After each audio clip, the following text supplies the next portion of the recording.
আলোর উৎসব দীপাবলিতে শব্দ দানবের দাপট নিষেধ উড়িয়ে কলকাতার বিভিন্ন জায়গায় দেদার ফাটল শব্দবাজি। অভিযান চালিয়ে কলকাতা পুলিশ বাজেয়াপ্ত করেছে 22 কেজি নিষিদ্ধ বাজি। আর নিষিদ্ধ বাজি ফাটানোর অভিযোগে রাত 8টা পর্যন্ত গ্রেফতার করা হয়েছে মোট 16 জনকে।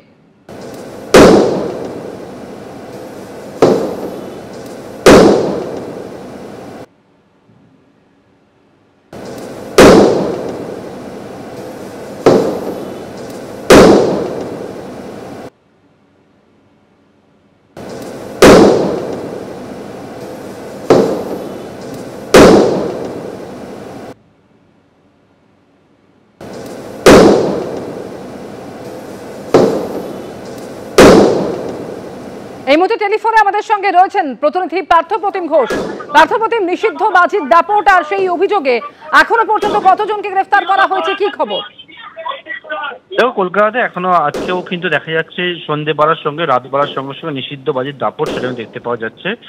এবং এই যে বিষয়টা পুলিশের তরফ থেকে বলা হচ্ছে, লালবাইয়ের তরফ থেকে সন্ধ্যে 8টা পর্যন্ত মোট 45 জনকে গ্রেপ্তার করা হয়েছে এবং 500 কেজির ওপর বাজি সেটা বাজেয়াপ্ত করা হয়েছে। এবং এই যে 45 জনের গ্রেপ্তার করে তার মধ্যে 16 জন এমন রয়েছে যারা কিন্তু নিষিদ্ধ যে শব্দবাজি ফাটাচ্ছিল, ব্যবহার করছিল। এবং বাকি যারা রয়েছে 29 জন, তারা কালী পুজোর দিন উচ্ছৃঙ্খল আচরণ করেছিল, ব্যবহার করে, তার জন্য কিন্তু 29 জনের গ্রেপ্তার করা হয়েছে। এবং পুলিশের তরফ থেকে বলা হচ্ছে যে বিভিন্ন জায়গা থেকে 100 ডায়ালে একাধিক জায়গা থেকে নানা যে অভিযোগগুলো সামনে আসছে সেই অভিযোগের পরিপ্রেক্ষিতে তারা কিন্তু যথোপযুক্ত ব্যবস্থা নিচ্ছে। কিন্তু কলকাতা শহরে দেখতে পেয়েছি রাত বাড়ার সঙ্গে সঙ্গে শব্দর যে তাণ্ডব সেটা কিন্তু শোনা যাচ্ছে। ধন্যবাদ।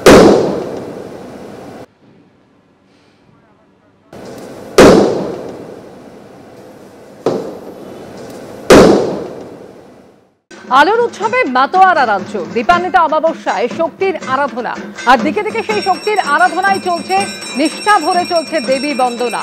কামাখ্যা থেকে শুরু করে তারাপীঠ, দক্ষিণেশ্বর সর্বত্র একই ছবি। সকাল থেকেই ভক্তরা ভিড় জমাতে শুরু করেছেন। ইতিমধ্যেই বিশেষ পুজো শুরু হয়ে গিয়েছে, তাই বিভিন্ন প্রাচীন মন্দির থেকে শুরু করে পুজো মণ্ডপগুলিতে দর্শনার্থীদের ভিড়।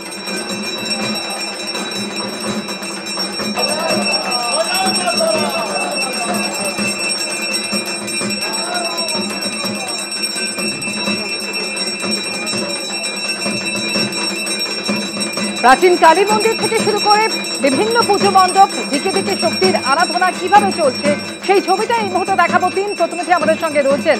তারাপীঠ থেকে রয়েছেন আমাদের সঙ্গে আবির দত্ত, অন্যদিকে সন্দীপ সরকার রয়েছেন কঙ্কালীতলা থেকে, এবং সৌমিত্ররা আমাদের সঙ্গে রয়েছেন আমহা স্ট্রিটের পুজো মণ্ডপ থেকে। প্রথমেই তারাপীঠে যাব, আবিরের কাছে চলে আসবো। আবির, তারা মায়ের পুজো উপলক্ষে বিশেষ পুজোর আয়োজন, এবং সকাল থেকেই যে ছবি আমরা দেখছিলাম যে দর্শনার্থীদের ঢল নেমেছে, রাত তো অনেকটাই বেড়েছে, কি ছবি এখন?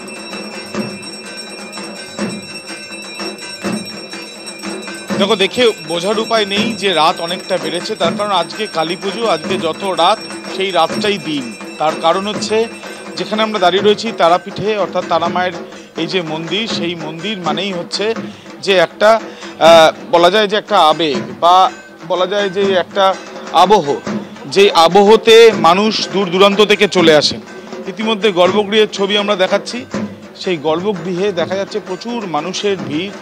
সকাল থেকে এই যে তারা নিজেরা পুজো দিতে এসছেন, সেই পুজো দেওয়ার যে প্রক্রিয়া সেটা চলছে। তার সঙ্গে সঙ্গে সেই ভোরবেলা থেকে মঙ্গল আরতি, তারপরে ভোগ নিবেদন, এবং তারপরে সন্ধ্যা আরতি, এবং আর কিছুক্ষণের মধ্যে শুরু হবে যেটা আমরা জানি যে নিশি পুজো। এবং এই যে নিশি পুজো, তারা অঙ্গে শ্যামা পুজো, তারা অঙ্গে এই যে শ্যামা পুজো হবে, তার কারণ কি? তার কারণ হচ্ছে দশমা বিদ্যার দ্বিতীয় হচ্ছেন মা তারা।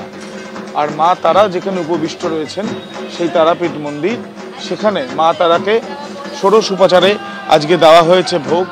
এবং তার সঙ্গে সঙ্গে দেখা গিয়েছে যে মা তারার ভক্তরা, তারা মা তারা ধ্বনিতে একেবারে চারিদিকে কিন্তু তাদের এই ধ্বনি শোনা যাচ্ছে। এবং তার সাথে সাথে দেখা যাচ্ছে প্রচুর মানুষ, তারা এই যে তাদের নিজেদের যে পুজো দেওয়ার যে ইচ্ছা, সেই ইচ্ছা পূরণ করছেন। তাদের যে একেবারে যে বিশ্বাস ভক্তদের মনে রয়েছে, সেই বিশ্বাসের টানেই তারা আজকে ভিড় করেছেন। সন্ধ্যারতি হয়েছে, একই সঙ্গে ভোগ নিবেদন হয়েছে, আর কিছুক্ষণের মধ্যেই শুরু হতে চলেছে বিশেষ পুজো।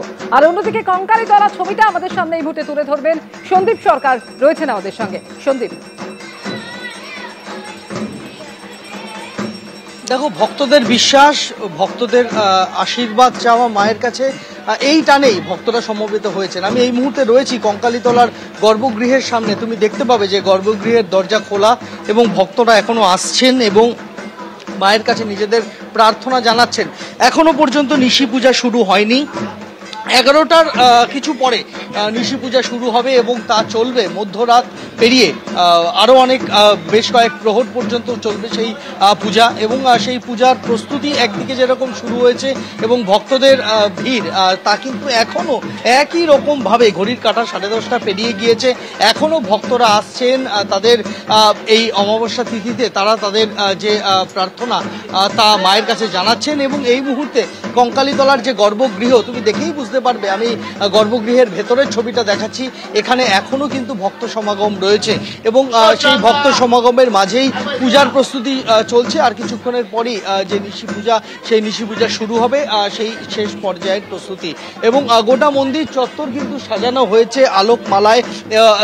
যেহেতু আমরা গর্ভগৃহে রয়েছি, বাইরে সেই ছবিটা এই মুহূর্তে তোমাদের দেখাতে পারছি না, তবে ভক্তরা আসছেন বিভিন্ন জায়গায় জায়গায়। এবং আমরা যেটা দেখতে পাচ্ছি যে ভক্তরা এসে সেখানে মোমবাতি প্রজ্বলন করছেন এবং এখানে আলোকমালায় সাজানো হয়েছে। বহু ভক্ত তারা আসছেন, এখানে অপেক্ষায় রয়েছেন যখন এই নিশি পূজা শুরু হবে সেই মাহেন্দ্রক্ষণ। তারা সেই সময় এই মন্দির চত্বরে, এই নাট মন্দিরে তারা উপস্থিত থাকতে চান।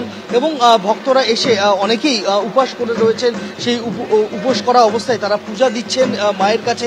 এই মুহূর্তে কিন্তু সাজো প্রস্তুতি বলা যেতে পারে এই গোটা কঙ্কালীতলা মন্দির চত্বর জুড়ে।